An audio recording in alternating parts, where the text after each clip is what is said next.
My mom told me if you can't have a child, we should get divorced, he said. Fine, I understand. Though I'm pregnant right now. What? I am Emily. A housewife in my 30s. Living with my husband, a company employee. I met my husband while working at a food-related company. As we talked several times about business dealings, I was completely charmed by his occasional smile and asked him out. When I asked him out, he rejected me, saying, "Sorry, I'm flattered, but I have a girlfriend." However, a month later, he approached me, saying, "I broke up with her, will you go out with me?" Apparently, he started noticing me from the time I confessed, and his girlfriend, sensing something was off, asked, "Did you fall for someone else?" When he agreed with his girlfriend's suggestion of, "Maybe we should break up," they ended their relationship. I felt guilty for ruining his relationship, but he reassured me with a smile, saying, "It wouldn't have lasted long anyway, don't worry about it." Comforted by him, we got married after dating for 3 years. When we decided to marry, he said, "I'd like to have kids after marriage, so could you be a stay-at-home wife and support me and the children?" At that time, I was working at a somewhat harsh company and didn't want to continue working. So, I followed his suggestion and chose to become a housewife.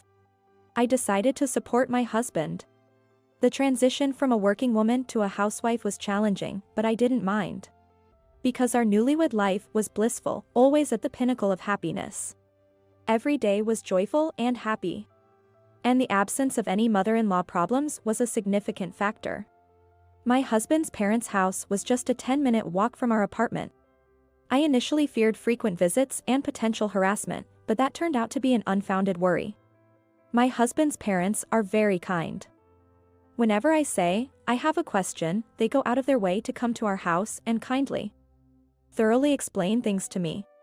Despite our struggles to have children, they never complained, with my mother-in-law even saying, to me, "You're more precious than a grandchild. I've always wanted a daughter since our family only had men. Please let me continue to cherish you like my own daughter." I adored my mother-in-law and trusted my quiet but reliable father-in-law. But this harmonious relationship only lasted the first few years. As time went by, my once kind in-laws gradually changed. My father-in-law became even quieter, and my mother-in-law seemed like a different person. Or perhaps, this was her true nature. To put it simply, her attitude towards me went from +100 to -100. My mother-in-law has become quite harsh towards me. She frequently visits our house, especially when my husband isn't around, and nags me, repeatedly pressuring me, "Show us our grandchild's face soon. That's your duty as a wife." Previously, she'd said, "Children are gifts from heaven. They'll come naturally when the time is right, so don't rush." Moreover, she compared me to other families, pressuring me, "The lady next door just had a baby. And the one next to her is pregnant. What about you?" But no matter how much she pressured, it was pointless without my husband's willingness. Initially, he wanted children, but a year into our marriage, he lost interest. Even when I tried to initiate intimacy, my husband declined, saying, "I'm too tired, maybe another time," or, "Don't disturb me while I'm gaming." Even when I discussed this with my mother-in-law, she didn't understand and kept pushing for a child, increasing my stress day by day. Unable to withstand the attacks from my mother-in-law, I talked to my husband about the pressure to have a grandchild. He casually agreed to try more for a child, saying, "I don't think we need to rush." Despite our efforts, I didn't get pregnant. Moreover, throughout this time, my mother-in-law continuously blamed me, saying, "It's because you're not trying hard enough. My son is not at fault at all." I even suspected that the stress from her was making it harder for me to conceive. Unable to bear the pressure, we finally decided to seek fertility treatment. I thought I could finally relax, but then a different problem arose, troubling me. It was about my husband. Since starting fertility treatment, he became cold towards me, locking himself in his room to play games upon returning from work. And even ignoring me when I tried to talk. It would have been bearable if it was just that, but my husband, who got upset about my spending on crafting materials and took out his work stress on me, became increasingly volatile. Whenever I argued back, he would snap, saying, "Who do you think allows you to live this life? You're just a NEET." And continued his selfish behavior. Even when I told him I quit my job because you wanted me to, he refused to listen. One day, I found him playing games at home during his usual work hours. I asked, "Aren't you going to work?" He replied, "I quit." He had quit his job without telling me. Shocked, I asked why, but he just got angry, saying, "It's my business." I was disgusted with his attitude, but there was nothing I could do about the job he had already quit. Initially, I wasn't panicked about money, thinking we could manage for a while with unemployment benefits and our home savings. However, the stress started building up as my husband showed no interest in finding a new job. After quitting his job, my husband started spending all day at home. I wish he would go outside sometimes, but his hobby is gaming. He hardly ever leaves the house, except to buy cigarettes at the convenience store. Since he stopped working, the amount of time we spend together has significantly increased. In the beginning, this might have been seen positively as more time for affection, but now it's different. Just like with my mother-in-law, the increase in time spent with my husband, whose attitude has changed from +100 to -100, has led to more frequent arguments between us. Gradually, I've realized that even just talking to him is stressful, and we've almost stopped conversing altogether. I wonder if there's any point in continuing this kind of married life, I thought, beginning to feel like I'm reaching my limit with this marriage. I wanted to find a way out of this situation. One day, fed up with his lazy gaming, I confronted him, "You're not a child, stop playing games all day and start looking for a job." He then said, "By the way, my mom told me if you can't have a child, we should get divorced." At that moment, I was thankful to my mother-in-law. It was like she was assisting me. Plus, I was pregnant.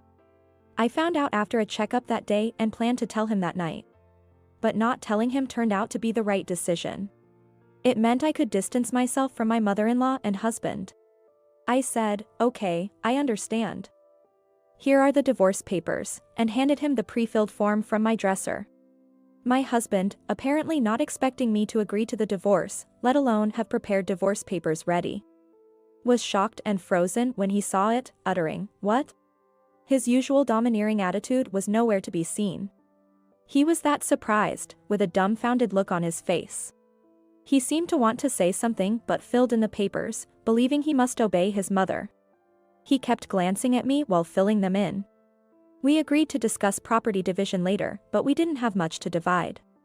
We didn't need to worry much about dividing assets because we hardly had any.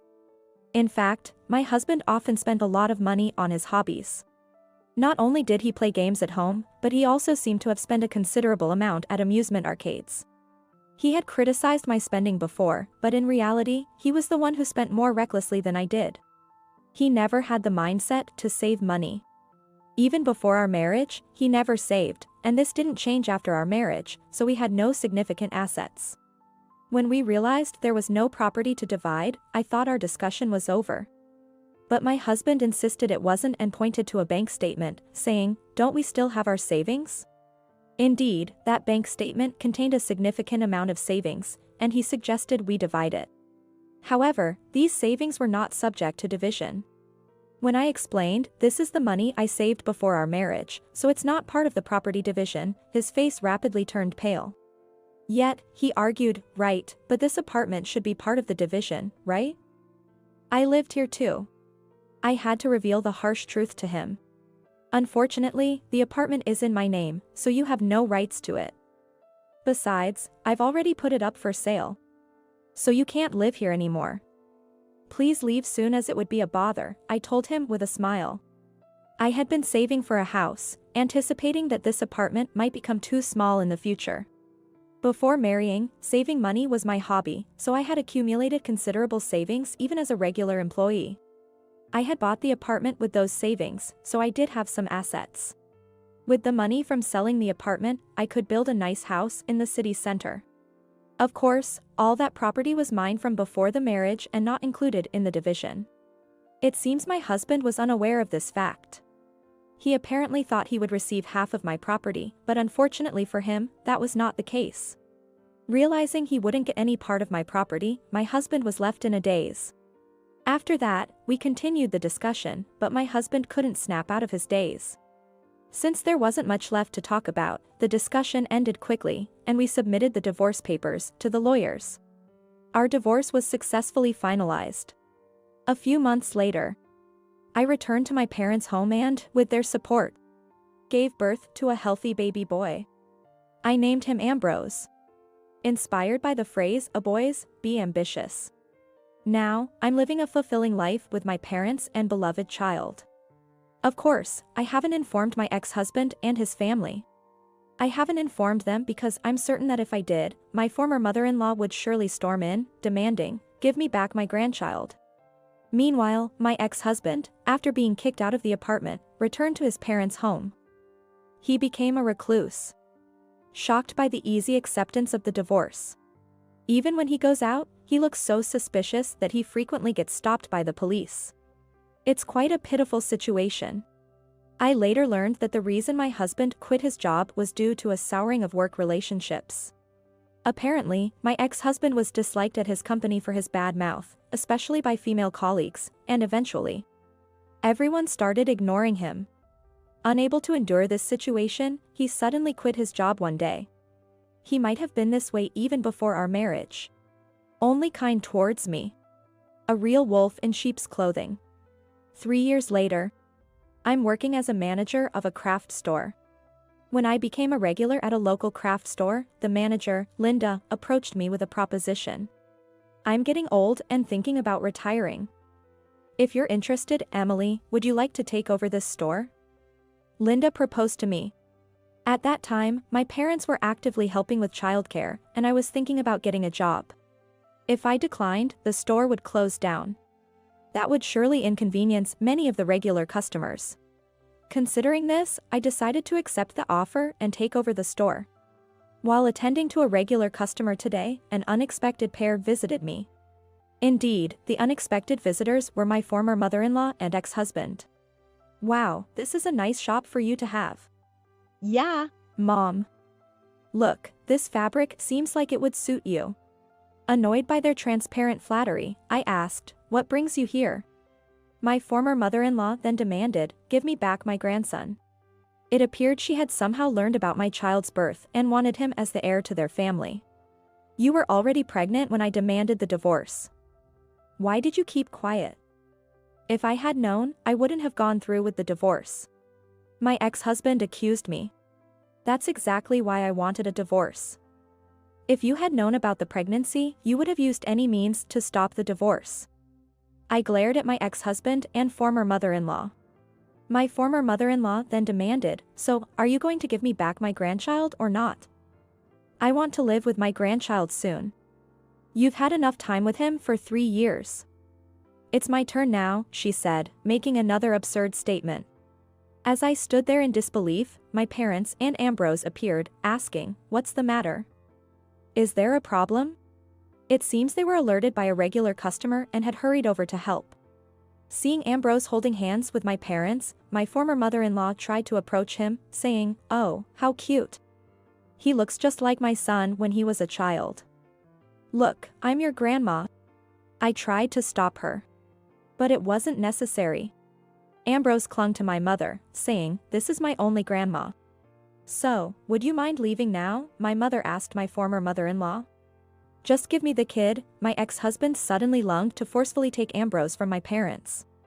I stood in front of Ambrose to protect him, but being much smaller, I was easily pushed aside. "Ambrose, be careful," I cried out. My ex-husband was inches away from grabbing Ambrose's arm. But then, his body suddenly flew through the air. "What?" Looking up, I saw my father, who had just performed a shoulder throw. Yes, my father had thrown my ex-husband in the nick of time. Unknown to my ex-husband, my father was a police officer with national-level judo skills. In pain and unable to speak, my ex-husband just looked pitifully at my father. "If you continue to bother my child or grandchild, I'll have to take action," my father warned, showing his police badge. Upon seeing this, my former mother-in-law, pale-faced, quickly pulled my ex-husband away and fled. I don't know what happened to them afterward. And frankly, I don't want to. Several years later, inspired by my father, Ambrose started aspiring to become a police officer. "I'll be a police officer when I grow up." Then I can protect Mom too, he said, working hard in his studies to achieve this goal. He's now unbeaten in judo among his peers, trained by my father. I'm looking forward to watching my son grow into a fine person.